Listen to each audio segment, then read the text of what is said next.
Cinema के golden era के दौरान ऐसे अनेक गीत बने जो भारतीय और राष्ट्रीयता के प्रतीक बन गए। इन गीतों में देशवासियों के मन में देशभक्ति की भावना भरने में महत्वपूर्ण भूमिकाएं निभाई।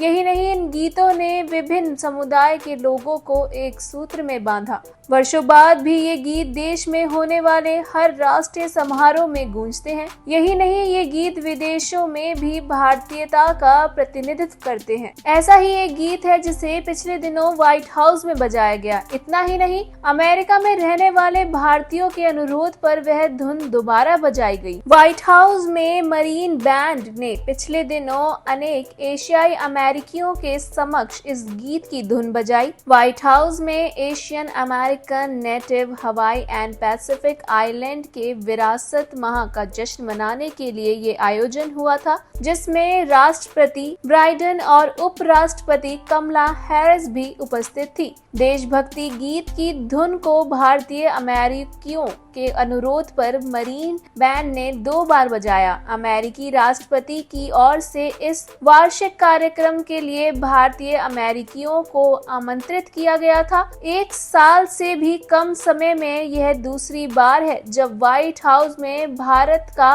लोकप्रिय देशभक्ति गीत बजाया गया हो। आखिरी बार पिछले साल जून में प्रधानमंत्री नरेंद्र मोदी की राजकीय यात्रा के दौरान ऐसा किया गया था। मरीन बैंड ने बताया कि उसने राजकीय दौरे से पहले इसका अभ्यास किया था। आपको बता दें, व्हाइट हाउस में बजाया गया ये गीत भारत के स्वतंत्रता संग्राम के दौरान मोहम्मद इकबाल ने लिखा था। इस गीत को तराना-ए-हिंदी के रूप में जाना जाता है। अलालम मोहम्मद इकबाल ने इसे गजल शैली के रूप में लिखा, जो सबसे पहले 16 अगस्त 1904 को साप्ताहिक पत्रिका एतिहाद में प्रकाशित हुई थी। इसके अगले वर्ष इकबाल ने गवर्नमेंट कॉलेज लाहौर में से सार्वजनिक रूप से सुनाया और यह गीत अंग्रेजों के विरोध का एक गीत बन गया। बाद में यह 1924 में उर्दू पुस्तक बंग-ए-दारा में प्रकाशित हुआ था। इसमें हिंदुस्तान का जिक्र उस भूमि के लिए किया गया है जिसमें भारत, बांग्लादेश और पाकिस्तान शामिल है। भारत में ये गीत बहुत लोकप्रिय रहा। इसके छोटे हिस्से को देशभक्ति गीत और भारतीय शास्त्रीय बलों के मार्चिंग सॉन्ग के रूप में अक्सर गाया गया और बजाया जाता है।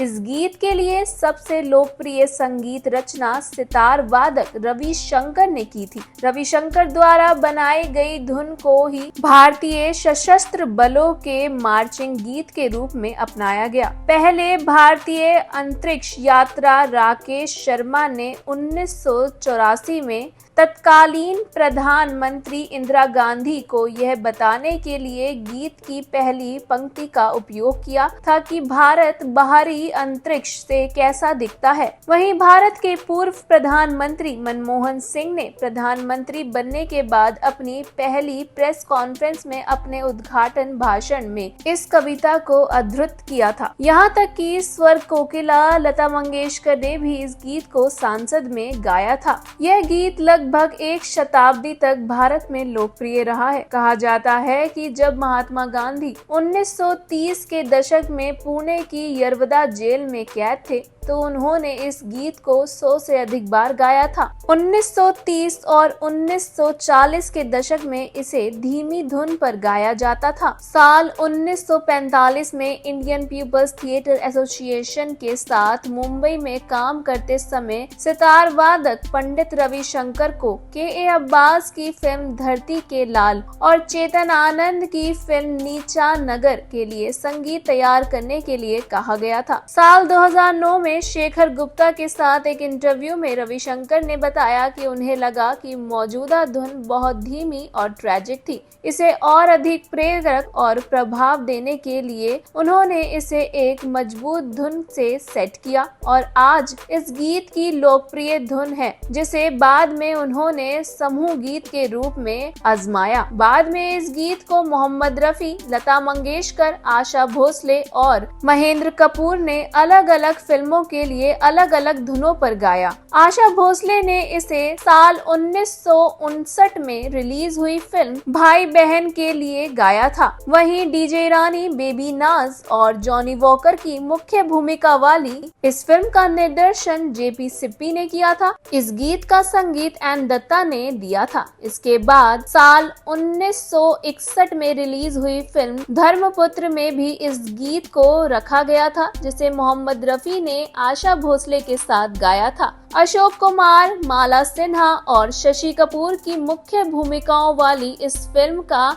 निर्देशन यश चोपड़ा ने किया था। धर्मपुत्र का निर्माण बी.आर. चोपड़ा ने किया था और इसका निर्देशन बी.आर. चोपड़ा के छोटे भाई यश चोपड़ा ने किया था। यश चोपड़ा के निर्देशन में बनने वाली यह दूसरी फिल्म थी। यह फिल्म ब्रिटिश राज के दौरान भारत के विभाजन से पैदा हुई सांप्रदायिक घटनाओं पर आधारित है। इस फिल्म में शशि कपूर ने वयस्क होकर पहली बार काम किया था। सांप्रदायिक एकता और भाईचारे का संदेश देने वाली इस फिल्म के गाने लिखे थे शायर साहिर लुधियानवी ने और इसे संगीत दिया था एन दत्ता ने। हालांकि यह फिल्म नहीं चली, लेकिन इसमें मोहम्मद रफी का एक गाना था जो खूब चला, जिसके बोल थे, वो दिल भर मुझ पे खफा ना हो, कहीं तेरी भी कुछ खता ना हो, ये दिल दीवाना मचल गया। इस फिल्म के रिलीज होने से 2 साल पहले बी.आर. चोपड़ा ने इंसानियत और भाईचारे का संदेश देने वाली एक और फिल्म बनाई थी, धूल का फूल। इस फिल्म को डायरेक्ट करने की जिम्मेदारी दी थी यश चोपड़ा को। धूल का फूल फिल्म में थे राजेंद्र कुमार, माला सिन्हा, नंदा, अशोक कुमार और मनमोहन कृष्ण। फिल्म का संगीत दिया था संगीतकार एन दत्ता ने और इसके गाने लिखे थे शायर साहिर लुधियानवी ने। इस फिल्म में भाईचारे का संदेश देने वाला गाना है, इंसान की औलाद है इंसान बनेगा। इस गाने को आवाज दी थी मोहम्मद रफी ने। हालांकि फिल्म में तो यह गाना महज एक गाना था, लेकिन फिल्म के बाहर ये गाना आपसी भाईचारे का प्रतीक बन गया था। इंसान की औलाद है इंसान बनेगा गीत की तरह ही सारे जहां से अच्छा गीत भी भाईचारे की भावना को भरता है। सारे जहां से अच्छा गीत भारत में स्कूलों में देशभक्ति गीत के रूप में लोकप्रिय है, जिसे सुबह की सभाओं के दौरान गाया जाता है। इसके अलावा इसे सार्वजनिक कार्यक्रमों और परेडों के दौरान बजाया जाता है। हर साल भारतीय स्वतंत्रता दिवस, गणतंत्र दिवस और बीटिंग द रिट्रीट के समापन के मौके पर सशस्त्र बलों के सामूहिक बैंड द्वारा इस गीत की धुन बजाई जाती है। आज जब भी कहीं यह गीत बजता है तो हर देशवासियों का सिर गर्व से ऊपर उठ जाता है। वेल, आपको कैसी लगी ये जानकारी हमें कमेंट सेक्शन में कमेंट कर जरूर बताएं। ऐसे ही more interesting news and updates के लिए हमारे चैनल मायापुरी कट को सब्सक्राइब करना बिल्कुल ना भूलें and don't forget to press the bell icon.